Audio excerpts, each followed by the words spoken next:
Hello everyone! For today's recipe, magluluto pala ako ng buto ng baboy or pork bone soup.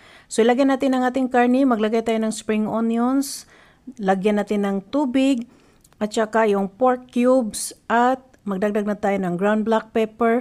Isa lang na natin at hintayin na kumulo hanggang sa lumambot ang ating buto ng baboy. Ayan, so malambot na ang ating buto ng baboy, ilagay na natin ang hiniwa natin na mais. And then, maglagay na tayo ng siling haba kasi kapag nagluluto ako ng ganito, nilalagyan ko talaga para maanghang. And then, nilagay ko na rin yung onions, takpan hanggang sa maluto ang mais. So, luto ng ating mais, maglagay na tayo ng pampalasa, mushroom seasoning, asin, at ilagay na rin ang kalabasa. Kapag nagluluto talaga ako ng ganitong recipe, nilalagyan ko talaga ng kalabasa.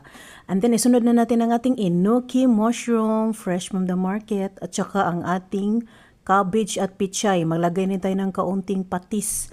Haluin natin.